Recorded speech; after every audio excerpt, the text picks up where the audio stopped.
지금부터 토크를 좀 시작하도록 하겠습니다. 이번 순서가 마지막 순서인데요. 아까 강의를 너무 훌륭하게 해주셔가지고 토크를 과연 아까와 같은 몰입도를 끌어낼 수 있을지 저도 참 고민이 많은데요. 아무튼 열심히 해보도록 하겠습니다. 이번 토크는 아까 강의와는 다르게 조금 더 9가지 주제를 기반으로 진행이 됩니다. 이제 9가지 주제는 랜덤으로 이제 해시태그를 통해서 주어지고 그동안 강의 자료나 아니면 그 한 번도 경험하지 못한 버카라는 책과 그리고 또 여러 가지 인터넷 네티즌들 많은 등을 토대로 한 9가지 핵심적인 키워드를 꼽아서 해시태그라는 좀 신문물 형태로 좀 진행을 해보도록 하겠습니다. 이렇게 혹시 그냥 편하시게 이 9가지 중에서 몇 번째 거를 먼저 떼면 좋을지 한번 좀 의견을 주시면 좀 반영하도록 할 텐데요. 먼저 정가운데 먼저 한번 떼보도록 하겠습니다.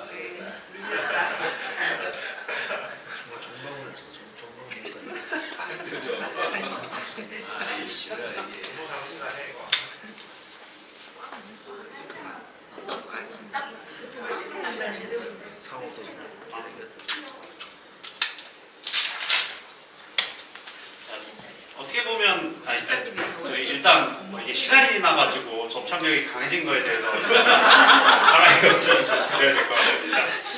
첫 번째 주제는 사실 제일 포괄적이고 제일 어려운 주제가 어떻게 하다 보니까 첫 번째 주제로 걸린 것 같습니다. 키워드가 시작입니다. 지금 여러 매스컴이나 이제 매체를 통해서 이제 공익제보자로서의 그 위상이 좀 많이 알려지셨는데요. 앞으로 이제 그 제2의 그런 공익제보자들을 위해서 어떤 활동이라든지 아니면 아까 제도 개선을 위해서 지금 당장 시작하고자 하시는 게 있으실지 이런 부분에 대해서 여쭙고 싶습니다.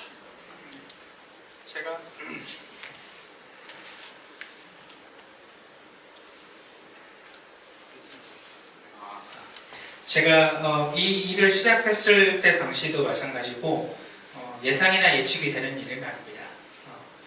이게 제가 계산을 해서 이런 일들을 예측을 할 수 있다면 좋겠으나 지금 있는 일들은 제가 아주 작은 힘을 가지고 시작한 거라서 여기 계신 분 포함해서 일반 국민분들이 도움을 주셔야 이런 일들이 해결이 될 것 같은데 그 해결이 되게 하기 위한 방법을 할 수 있는 걸 모든 것을 찾아낼 생각을 가지고 있습니다.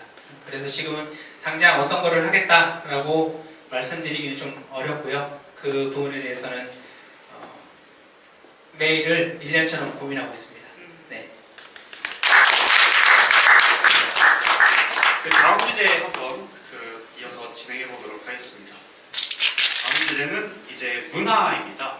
사실 그 자서전에서도 알 수 있고 이제 아까 말씀해주신 경기도청까지 여정을 통해서도 알 수 있듯이 문화를 거의 석사까지 지금 전공을 하셨다고 하십니다. 근데 이 문화라는 게 어찌 보면 정부의 지원이 거의 절대적인 그런 영역이고 또 이제 그 지자체장의 성향에 따라서 또 이제 그 지원받는 대상도 좀 크게 바뀌기도 하고 그렇기 때문에 어떻게 보면 문화도 일정의 공공적인 영역이 있다고 이렇게 확인을 할 수 있습니다.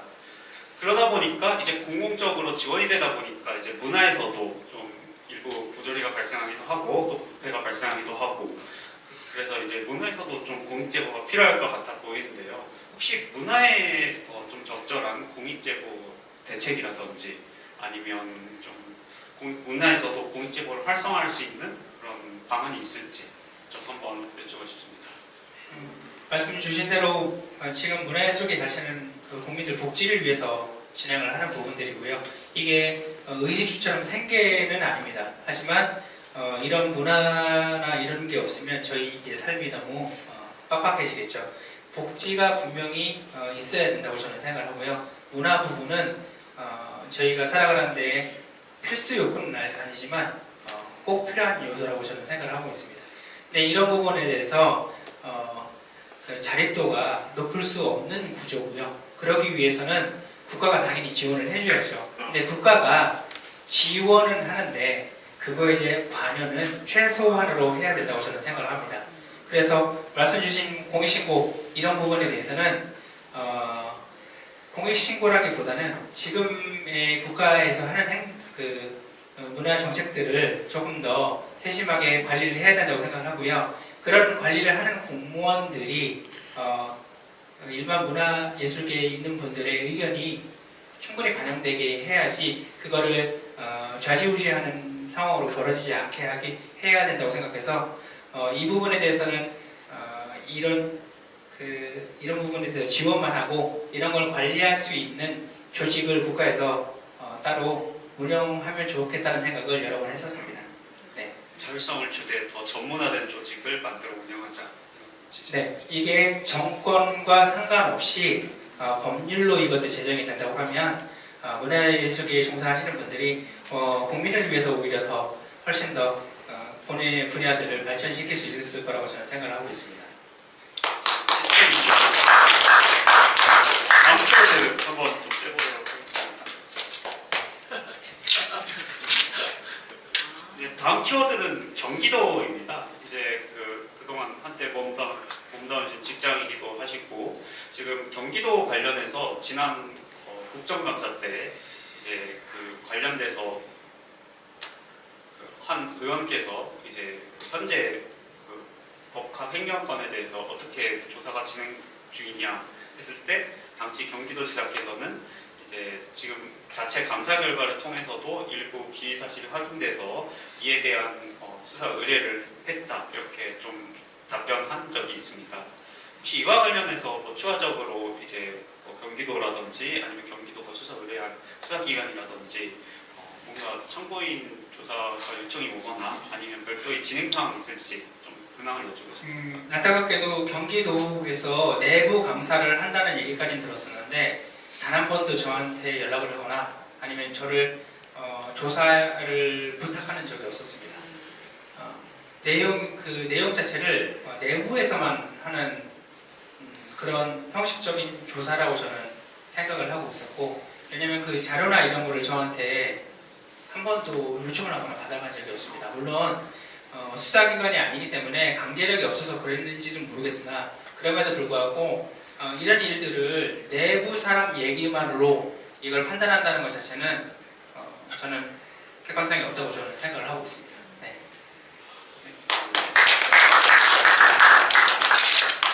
다음 키워드는 이제 법세권입니다. 이제 우리가 흔히 역세권이 이제 지하철역이 닿을 수 있는 이제 역들을 이제 역세권 아파트라고 하고 좀 프리미엄이 붙지 않습니까? 그처럼 이제 경기도에서도 이런 법카를 좀 자유롭게 남용할 수 있는 지위에 있는 사람들이 좀 있었을 겁니다. 아까 말씀하신 지자체장과 배우자 말고도 이렇게 법인카드를 전행한 그런 사람들 규모가 꽤 됐었나요? 이런 부분에 대해서는 제가 직접 관여를 하지 않았기 때문에 이 부분에 대해서 사실 제가 드릴 말씀이 별로 없습니다. 대신 제가 생각하는 것들 중에 하나는 선출직 공무원들도 이런 일이 생기게 되면 아마 유혹이 있을 거라고 저는 생각을 합니다. 제가 앞서서 말씀드렸던 부분이 공직사회에서 이런 조직 문화를 만들게 되면 단순히 이거를 신고해야 되는 공직자만, 밑에 있는 공무원들만 혜택을 보는 게 아니고 선출직 공무원들조차도 이런 유혹에서 벗어날 수 있을 거라고 저는 생각을 하고 있습니다. 그래서 다른 지자체나 조직들이 이런 걸 하고 있느냐, 혹자는 또 다른 패널들은 그렇게 얘기를 하더라고요. 왜 이재명이라는 사람에 대해서만 얘기를 하느냐, 다른 데도 조사해봐라 라고 얘기하시는 분들을 제가 봤는데, 그런 거를 조사해서 근절하려고 잡아내려고 하시는 것보다 이렇게 법률적으로 테두리 안에서 선출직 공무원들도 당연히 여기 들어가면 이런 일을 안 하게끔, 유혹에 빠지지 않게끔 만드는 게 훨씬 더 중요하다고 생각합니다. 이게 선출직 공무원 개인의 양심에만 맡기면 이거에 일탈하는 사람이 분명히 생기게 되니까 이런 부분에 대해서 제도적으로 만들어야 된다고 저는 생각합니다. 그래서 다른 지자체, 이런 사람들이 잘못했냐, 잘했냐를 따지기 전에 이런 일이 근본적으로, 본질적으로 안 벌어지게 하는 것을 조금 더 관심을 가져주셨으면 합니다. 자치단체만 지금 17개가 있고 또 그 밑에 있는 기초자치단체는 아마 수백 개가 있을 건데요. 근데 사람이 이제 뭐 100명 모이면 한 사람은 뭐 이상한 사람이 꼭 있다 뭐 이런 말이 있듯이 수백 명의 자치단체장들이 있으면 분명 한두 명은 이런 식으로 나쁜 시도를 좀 할 게 뻔해 보입니다. 때문에 이제 시스템적으로 얘를 좀 해결하자. 이 실제로 이해할 수 있을까요? 그렇지 않으면은 기본적으로 이거를 숨길 수 있는 권한이 있는 사람들은 유혹을 받게 되고 그 유혹에서 벗어나기가 쉽지 않다고 생각하고요. 그거를 이제 적극 가담하는 사람들이 분명히 생길 테고 그러다 보면 그 권력에 취해서 이런 일이 작은 일부터 시작해서 큰 일까지 벌어지겠죠. 조금씩 해서 나중에는 진짜 우리 그 어른들 말씀하시듯이 그 바늘도둑이 소속된다고 하잖아요. 그 이상이 된다고 생각합니다. 그래서 이런 부분을 개인의 선택에 맡기지 않았으면 하는 생각이 제일 강합니다. 네. 그동안 너무 제 쪽에 있는 카드만 뜯어서 써보겠습니다.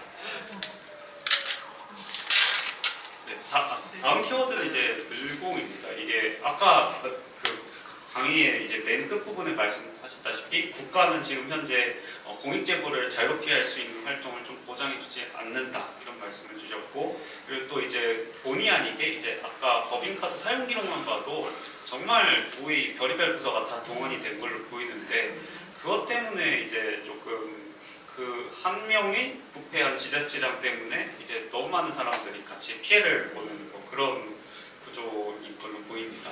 혹시 이런 사례 말고도 그런 그 법인카드 말고도 이제 부패한 지자체장 한 명 때문에 다수의 그런 평범한 공무원들이 좀 고통받는 사례들이 좀 있을까요?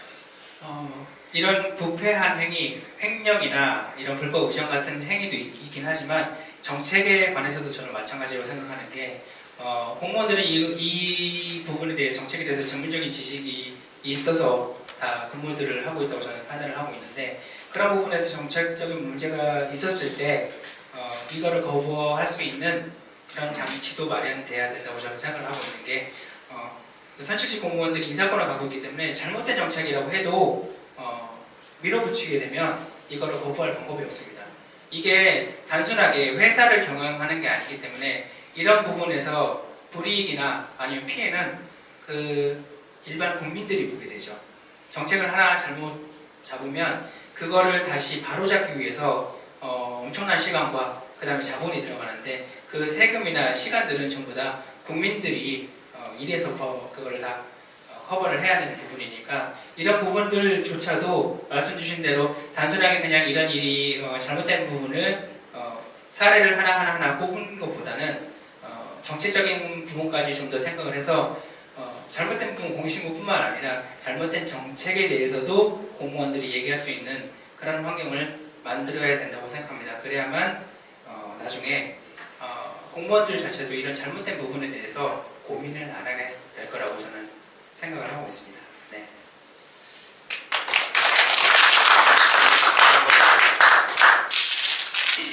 이제 다음 키워드 이제 유튜브입니다. 사실 유튜브가 이제 보편적인 그 한국인들의 시청 수단이 된 지가 지금 거의 뭐 10년 가까이 되어가는 것 같습니다. 그렇기 때문에 다 굉장히 다양한 컨텐츠가 있고 또 이제 시사 컨텐츠가 있는데 이게 유튜브라는 게 누구나 개설할 수도 있고 또 이제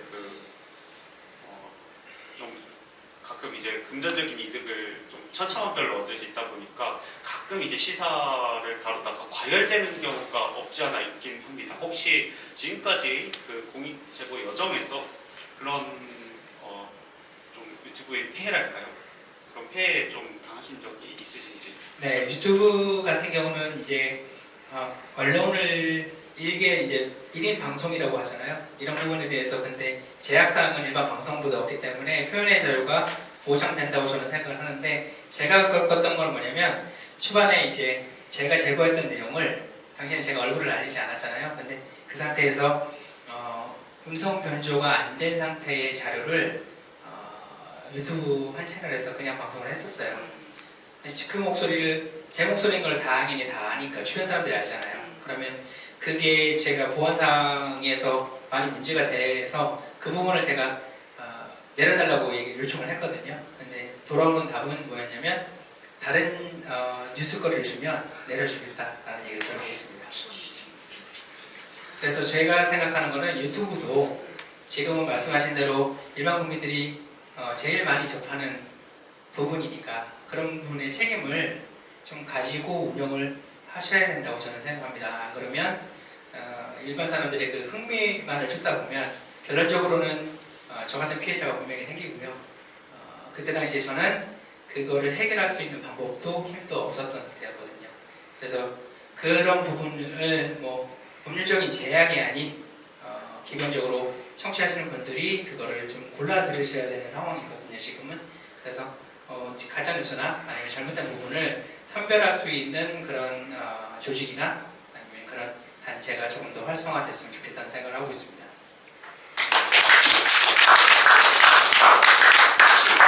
과거의 그 경험을 바탕으로 해서 만약에 이제 다른 공익제보자께서 이제 만약에 조언을 구하러 오신다면 그 영상들을 뭐 음성 변조라든지 이런 것들을 먼저 하도록 좀 조언하실 생각도 있으신가요? 뭐 저처럼 이렇게 영상이나 음성을 가지고 계시는 분이 많지는 않다고 제가 얘기를 들었고요. 그렇다고 해도 이걸 제보하는 사람들이 직접 음성 변조를 한다거나 이럴 여력도 정신력도 아니면 여건도 되지 않습니다.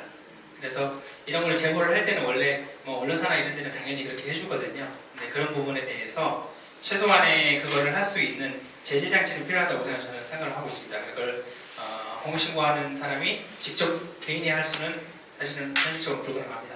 네. 굉장히 좀 저도 이제 CCTV나 이런 거 관련해서 한번 좀 변조를 해야 될 필요가 있었는데 그게 굉장히 비용이 좀 많이 나가더라고요.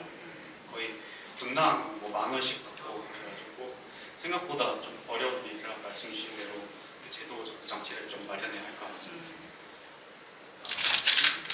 이제 좀 절망적인 주제를 좀 하다가 갑자기 희망적인 키워드가 하나 딱 나왔습니다. 그 이름은 바로 희망인데요. 앞으로도 지금 현재 대한민국에서도 우리 조명현 공익신고자님처럼 좀 공익신고를 좀 생각하시지만 현실적인 어려움 등으로 주저하시는 분들이 없지는 않을 거라고 생각이 됩니다. 혹시 만약에 지금 이 자리를 빌어서 그분들께 희망의 메시지를 한마디라도 좀 하실 수 있다면 좀 어떤 말씀을 하실지요? 네, 제가 설명했던 부분들은 현실을 말씀드리는 것이 절망적이라고 설명드린 부분은 아닙니다. 만약에 제가 절망으로 받아들였으면 이 자리에 아마 없었을 겁니다. 제보도 당연히 안 했을 거고요. 시작할 때 어려움은 분명히 있습니다. 하지만 그거에 대해서 지금 저는 처음에 했을 때 혼자라고 생각을 했었거든요. 저의 아내와 저와 둘이 이거를 짊어지고 가야 된다라고 생각을 했었는데 그때 믿었던 건 하나입니다. 일반 국민들 알리면 분명히 이거에 대해서 힘을 주실 거라고 저는 믿었고요. 그게 현실로 지금 드러나고 있고 단지 지금 개선해야 될 부분은 제도적인 거. 제도적인 부분은 지금 개선하는데 분명히 논의도 필요하고 그 다음에 노력도 필요합니다. 그렇기 때문에 그런 부분을 내가 지금처럼 관심을 많이 가져주시다 보면 당연히 제도권에서도 이거를 바꿀 거라고 저는 생각합니다. 그래서 희망을 말씀하시는데 제가 우리나라에 희망이 없다고 생각했으면 아마 우리나라에서 살지 않았을 것 같습니다. 하지만 저는 지금도 믿고 있습니다. 우리나라에는 아직도 좋은 분들이 너무 많고 그 다음에 감동적인 일도 많고 살 수 있는 살만한 나라라고 저는 믿고 있고 그렇게 느끼고 있습니다. 네.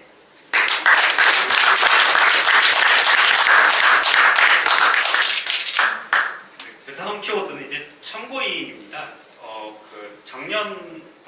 작년 하반기였을까요? 그때 그 경기도 국정감사 때 한번 이제 그 법인카드 남용과 관련해가지고 그 국정감사의 참고인으로 한번 그 거론이 돼서 마지막에 타결 직전까지 갔다가 이제 좀 뭐 여러 사정으로 인해서 좀 그게 마지막에 취소가 된 적이 한 번 있었습니다.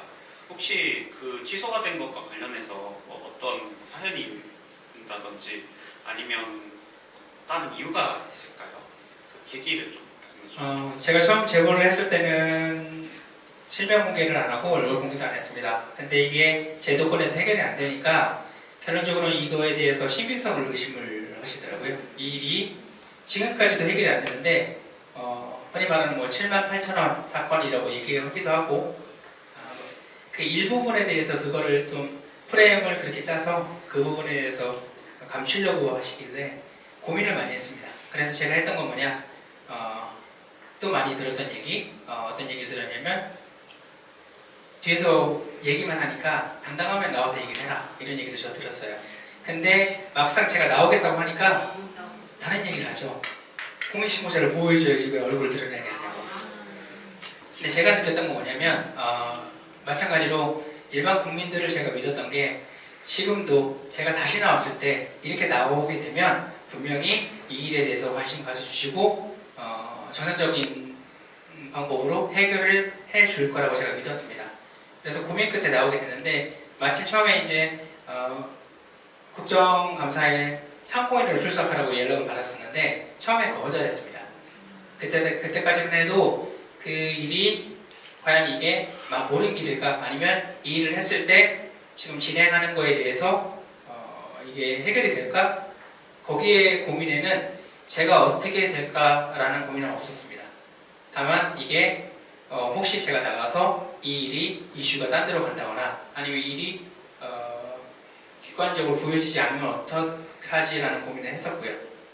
결론적으로는 해야겠다는 마음 먹고 나간다고 했을 때 제 이름을 공개하지 않았기 때문에 국회에서 그래서 그때 참고인 양쪽 당에서 증인 선택을 했었고요.